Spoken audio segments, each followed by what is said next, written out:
Hoy nos adentramos en un terreno, familiar, pero lleno de matices. La idea del éxito. Es tan simple como talento más esfuerzo igual a recompensa. Vamos a analizar juntos extractos clave de La distorsión del éxito, azar y esfuerzo en la vida. Un título ya potente, ¿eh? Sí. La misión es clara, desmontar esa narrativa tan arraigada del éxito como puro mérito. La meritocracia pura, digamos. Exacto. Investigar el papel decisivo y a menudo invisible del azar.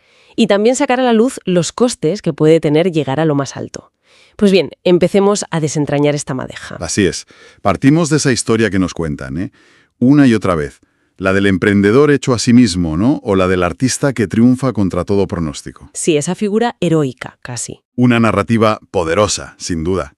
Pero el material que tenemos delante la califica de gran distorsión. Y lo interesante es que esta distorsión opera en varias direcciones. ¿Cómo? Bueno, no solo ignora o minimiza el peso de la suerte, sino que también deja en la sombra a la enorme mayoría que, pese a su esfuerzo y talento, no alcanza ese éxito extraordinario. Claro. E incluso, como veremos, cuestiona la idea de que llegar a la cima sea siempre, un final feliz. Es que esa idea de control total está por todas partes, ¿verdad? Medios de comunicación, libros de autoayuda. Las redes sociales ya ni te cuento. Totalmente. Nos bombardean con el mensaje de que basta con quererlo y trabajar más duro. Parece que si no triunfas es exclusivamente culpa tuya. Eso es, una carga tremenda. Pero el texto que manejamos califica esta visión de ilusión, incluso de una ilusión peligrosa. Y para romper con ella propone una imagen muy gráfica. ¿Cuál? Que el éxito masivo se parece más a ganar una lotería que a seguir una receta. La vida en este sentido sería un sorteo constante. Y lo que resulta verdaderamente llamativo es cómo se subestima, de forma sistemática, el factor azar en esa ecuación popular. Se ignora, básicamente. Exacto. El material sugiere que, sobre todo cuando hablamos de los niveles más estratosféricos del éxito, fama global, riqueza inmensa, poder, factores como estar en el lugar preciso, el momento adecuado, conocer a las personas indicadas. Todo eso no son solo una ayuda, sino que pueden ser absolutamente determinantes. O sea que no basta con el talento y el esfuerzo. No se trata de negar su valor, que son necesarios, claro, pero el azar actúa a menudo como ese ingrediente secreto, ese catalizador que lo cambia todo. O a veces es la condición indispensable para que el resto funcione. Y esto rompe por completo esa fórmula simplista de esfuerzo igual a resultado que tanto nos han vendido. Desde luego. Claro, eso explicaría por qué conocemos o hemos oído hablar de tantas personas increíblemente trabajadoras, con ideas brillantes, con un talento innegable, que simplemente no despegan. O no llegan a esos niveles de reconocimiento masivo. No encajan en la narrativa simple. Aporta una perspectiva diferente, sí, por cada historia de éxito que se convierte en leyenda y que celebramos casi como un modelo a seguir. ¿El caso de éxito? El texto nos recuerda que existen incontables intentos fallidos, miles, quizás millones, de individuos con niveles comparables de talento, dedicación y esfuerzo, que simplemente no tuvieron esa combinación afortunada de circunstancias. Es duro pensarlo así. Y esto no se debe necesariamente a una falta de valía o de empeño, sino a que las cartas del azar no cayeron de su lado en momentos clave. Es una realidad incómoda, claro. Sí, porque cuestiona nuestro sentido de control, de justicia incluso. Exacto. Y por eso, a menudo, preferimos no mirarla de frente. Aquí es donde la cosa se pone realmente interesante.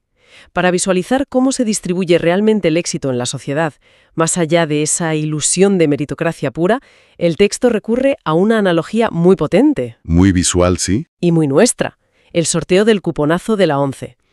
Imagina que la sociedad se estructura como una pirámide basada en los premios de este gran sorteo vital. Es una metáfora tremendamente eficaz, ¿sí? Para ilustrar la desigualdad inherente a la distribución del éxito extraordinario. En la cúspide de esa pirámide, en el pináculo, estaría el cuponazo. El cuponazo. Ahí sitúa el texto a la élite más exclusiva. Los multimillonarios, las estrellas globales del cine o la música, las figuras con un poder e influencia casi absolutos. Son quienes, siguiendo la analogía, ganaron el cuponazo de la vida. Su éxito es tan excepcional, tan fuera de lo común, que nos parece casi un cuento de hadas. Y precisamente por eso, por su rareza y magnitud, nos fascina y acapara tanta atención mediática. Pero, como ocurre con el cuponazo real, los que se llevan el premio gordo son una fracción minúscula. una élite muy, muy reducida. Ínfima. Y el análisis subraya algo crucial. Su posición no se debe solo al talento que probablemente tengan, ni solo al esfuerzo que seguramente han hecho. Hay un tercer componente, El que se suele olvidar. que a menudo se oculta o se minimiza interesadamente. Una dosis descomunal de suerte. Ese factor azaroso de estar en el sitio correcto, en el momento justo, con la gente adecuada. O que una apuesta arriesgada saliera bien contra todo pronóstico. Pura suerte a veces. Exacto. A partir de ahí, si descendemos un peldaño en esa pirámide imaginaria, nos encontramos con los premios menores. Vale. El texto ubica aquí a lo que denomina la clase media del éxito. Son personas que, sin alcanzar esa notoriedad global o esa riqueza extrema, sí han logrado hitos importantes y reconocibles. Por ejemplo, Pues pensemos en profesionales que han construido negocios sólidos y rentables, carreras estables y respetadas en sus campos, personas que alcanzan metas significativas a nivel personal o comunitario. gente a la que le va bien, digamos. Eso es. Serían como los ganadores de sus premios secundarios del sorteo. Cantidades importantes pero no transformadoras a nivel global. Viven bien, tienen reconocimiento en sus entornos, pero sus historias no suelen llenar titulares internacionales. Son más numerosos que la élite, pero siguen siendo pocos en comparación con el total, ¿no? Efectivamente. Constituyen un grupo mayor, pero todavía relativamente pequeño en comparación con la base de la pirámide. Y entonces llegamos a la base, la parte más ancha de esa pirámide.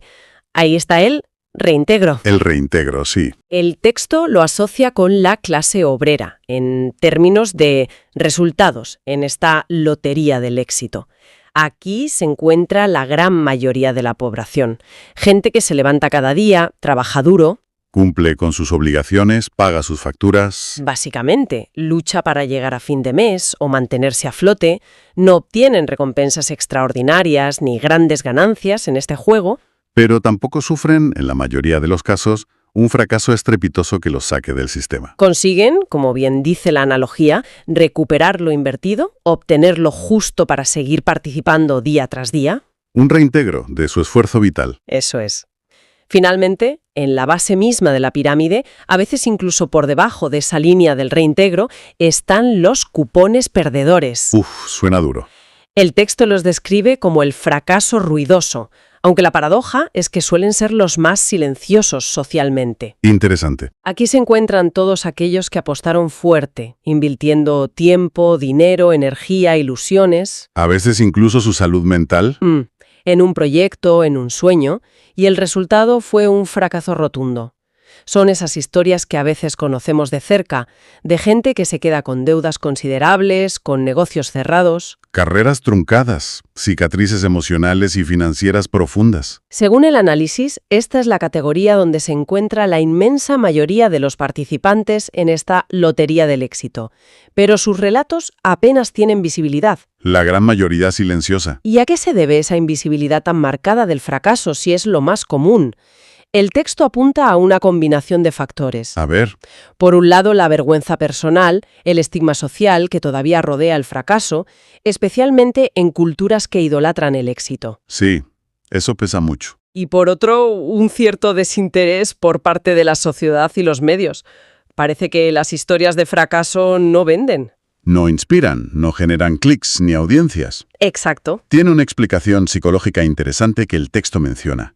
Las historias de éxito activan en nuestro cerebro los circuitos de recompensa, el sistema del wanting o deseo. Nos enganchan. Nos hacen fantasear, nos motivan, aunque sea bajo premisas falsas, claro. Nos dan una dosis de dopamina vicaria. ¿Y el fracaso? En cambio, las historias de fracaso son incómodas. Nos confrontan con la posibilidad de nuestro propio fracaso. Nos recuerdan la precariedad, la incertidumbre, la injusticia a veces. Así que mejor mirar para otro lado. Pues sí, tendemos a desviar la mirada, a centrarnos casi exclusivamente en los ganadores, en los pocos que están en la cima de la pirámide. Y este sesgo de supervivencia, al mostrar solo a los triunfadores, refuerza y perpetúa el mito inicial. El de que el éxito es la norma para quien se esfuerza. Justo. Cuando la realidad estadística es justamente la contraria. Es un círculo vicioso que alimenta la propia distorsión. Y el material también lanza una mirada crítica sobre los propios gurús del éxito. Ajá. Esas figuras que han triunfado y luego se dedican a enseñar a otros cómo hacerlo. Sí, señala una tendencia bastante común. Quienes han alcanzado la cima, a menudo gracias a una combinación de factores, donde la suerte jugó un papel relevante, El factor X. tienden a reescribir su propia historia a posteriori. En sus relatos, conferencias o libros, suelen enfatizar enormemente el esfuerzo, la visión, la estrategia, la mentalidad. Lo que sí controlaron o creen que controlaron. Elementos que seguramente estuvieran presentes y fueron importantes, claro. Pero tienden a minimizar o directamente omitir esos golpes de fortuna. Esas coincidencias afortunadas, esas puertas que se abrieron casi por casualidad y que fueron cruciales. Construyen una narrativa de control absoluto y mérito puro. Y nos dicen, tú también puedes, basándose en su experiencia, pero sin reconocer que quizás a ellos les tocó esa combinación ganadora en la lotería de la vida. Y que las probabilidades objetivas podían estar en su contra. Exacto. Esta omisión, esta falta de honestidad intelectual sobre el papel del azar, contribuye enormemente a generar expectativas poco realistas y una profunda frustración. Claro, en quienes intentan seguir sus pasos y no obtienen los mismos resultados espectaculares. Lógico. Pero la distorsión que analiza el texto no se queda solo en las probabilidades de ganar o en quién se lleva el mérito. Va un paso más allá. ¿Ah, sí? Y se pregunta por la naturaleza misma del premio. Introduce una capa quizá más inquietante, el coste oculto que pagan incluso aquellos que sí llegan a la cima. Los que ganan ese codiciado premio gordo. Justo. Nos venden el éxito como la meta definitiva, el pasaporte a la felicidad perpetua, pero el análisis sugiere una realidad mucho más compleja y a veces sombría. Bueno, ejemplos no faltan, ¿no? Menciona ejemplos de figuras enormemente exitosas como Steve Jobs, Amy Winehouse, Prince, Michael Jackson. Vidas marcadas por un éxito descomunal, pero también por demonios personales, problemas de salud, adicciones, finales trágicos. La cima, parece sugerir el texto, no solo no garantiza la felicidad, sino que puede convertirse en un lugar peligroso. El análisis profundiza en los mecanismos psicológicos y sociales que pueden explicar esta paradoja. Uno de los conceptos clave que maneja es la adaptación hedónica. ¿Qué es eso, exactamente? Se refiere a esa capacidad tan humana de acostumbrarnos rápidamente a las cosas buenas. Cuando alcanzamos una meta deseada, como la fama, la riqueza, El reconocimiento. experimentamos un pico de felicidad, pero nuestro cerebro se adapta pronto a ese nuevo nivel. El placer inicial se desvanece y esa nueva situación se convierte en la nueva normalidad. Y ya no te hace feliz lo mismo. Exacto. Para volver a sentir esa intensidad se necesita un estímulo aún mayor, entrando a veces en una espiral de búsqueda insaciable. Es como si el termostato de la felicidad se reajustara constantemente, ¿no? Lo que antes nos parecía increíble, ahora se da por sentado. Y necesitamos más y más para sentir lo mismo. Una especie de trampa. Una trampa, sí. Exacto, una trampa psicológica bien documentada. Y a esto el texto añade otros factores asociados al éxito extremo. El estrés crónico, por ejemplo. La presión constante por mantenerse en la cima. Por no defraudar expectativas, por superar el éxito anterior. Uf. La pérdida casi total de privacidad y anonimato, que convierte la vida cotidiana en un escaparate. Terrible. La dificultad para establecer relaciones auténticas basadas en la confianza y no en el interés. ¿Quién se acerca? ¿Por qué motivo? Todo esto crea un caldo de cultivo, según el análisis, para problemas graves de salud mental. Ansiedad, depresión, paranoia. Y también puede favorecer el abuso de sustancias, ¿no? Claro, como una forma de automedicación, de evasión o de intentar llenar un vacío existencial que la fama y el dinero no consiguen colmar. La soledad en la cima también parece ser un tema recurrente que sugiere el texto. Estar rodeado de gente, pero sentirse profundamente solo. Sí. El éxito que tanto se persiguió se transforma entonces en lo que el propio material llama una prisión dorada. ¿Qué imagen? Una prisión dorada. Atrapados en una vida de lujo y reconocimiento, pero pagando un precio personal altísimo. ¿Exacto? Precisamente. Observamos el brillo exterior, el glamour, los logros, pero ignoramos o desconocemos el posible tormento interior. Las luchas contra la adicción, la ansiedad, la depresión que pueden estar librando esas figuras en la intimidad. Y la presión de mantener una imagen pública perfecta puede magnificar estos problemas hasta hacerlos insoportables. Esto nos lleva a una pregunta fundamental que se deriva del análisis. ¿Qué es exactamente lo que valoramos y perseguimos cuando decimos que queremos tener éxito? Buena pregunta. La gran distorsión, según argumenta el texto, no solo nos engaña sobre las probabilidades reales de ganar la lotería de la vida, Sino que también nos ofrece una imagen distorsionada, incompleta y a menudo falsa de lo que significa realmente ganar ese premio. El éxito extraordinario, lejos de ser la solución mágica a todos los problemas, puede traer consigo sus propias pesadillas. Sus costes ocultos y específicos. Desde luego. Entonces, si intentamos recapitular las ideas centrales que hemos extraído de este análisis de la distorsión del éxito. Primero, la idea de que el éxito, sobre todo el más espectacular, no es solo fruto del esfuerzo y el talento. El azar juega un papel crucial, a menudo decisivo, que tendemos a ignorar. Segundo, la constatación de que la inmensa mayoría de las personas, por más que trabajen y valgan, no alcanzarán ese tipo de éxito mediático o de riqueza extrema. Una realidad estadística. Tercero, el fenómeno del fracaso masivo pero invisible, oculto por la vergüenza y la falta de interés social en esas historias. El lado oscuro que no queremos ver. Y cuarto, la revelación de que incluso quienes alcanzan la cima pueden enfrentar costes personales enormes, psicológicos, emocionales, de salud, que rara vez se asocian públicamente al éxito. Son conclusiones que ciertamente obligan a repensar muchas de las ideas preconcebidas que tenemos sobre el éxito y el fracaso. Totalmente. Y es importante subrayar que para quien nos escucha, entender esta perspectiva más compleja y realista no tiene por qué llevar al cinismo o a la resignación. No es esa la idea, como advierte el propio texto. No se trata de concluir, da igual lo que haga, todo es suerte. El objetivo sería más bien adquirir sabiduría. Sabiduría, me gusta. Una sabiduría que nos permita ajustar nuestras expectativas a cómo funciona realmente el mundo, que reconozca la complejidad, la incertidumbre. Las variables que no podemos controlar.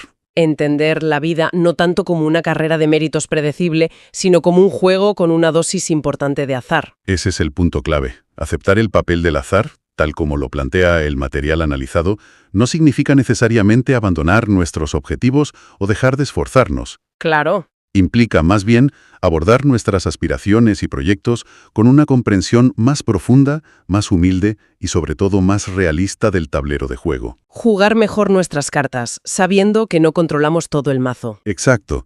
Quizás la verdadera sabiduría no está en esa fe ciega y a veces dogmática, en el poder ilimitado del esfuerzo individual, sino en reconocer la incertidumbre inherente a la existencia y el peso innegable de la suerte en esa gran lotería vital. ¿Y eso qué implica en la práctica? Pues se trataría de jugar nuestras cartas lo mejor que sepamos y podamos, siendo conscientes de que el resultado final no depende exclusivamente de nuestra voluntad o nuestro mérito. Es una perspectiva que puede liberar. Sí. De mucha presión y culpa innecesaria. Hoy hemos examinado en detalle esa narrativa tan dominante sobre el éxito, cuestionando su simplicidad a través del análisis de estos extractos de la distorsión del éxito, azar y esfuerzo en la vida. Hemos puesto sobre la mesa la importancia, a menudo subestimada, del azar. Y hemos explorado también los posibles y dolorosos costes ocultos que puede acarrear la conquista de esa cima tan anhelada. Y como invitación a seguir dándole vueltas a estas ideas, dejamos una última reflexión que emana directamente de esta exploración. A ver. Si ese modelo de éxito extraordinario que se nos vende constantemente es, en realidad estadísticamente, tan improbable para la mayoría. Lo cual ya hemos visto que sí. Y además potencialmente tan costoso a nivel personal para la minoría que sí lo alcanza, ¿dónde podríamos entonces dirigir nuestra mirada? ¿Hacia dónde? Para buscar y cultivar un sentido de logro, de propósito, de bienestar y de satisfacción que sea quizás más sostenible, más accesible y sobre todo más genuinamente enriquecedor para nuestra vida, más allá de esa obsesiva y a menudo agotadora persecución del esquivo premio gordo.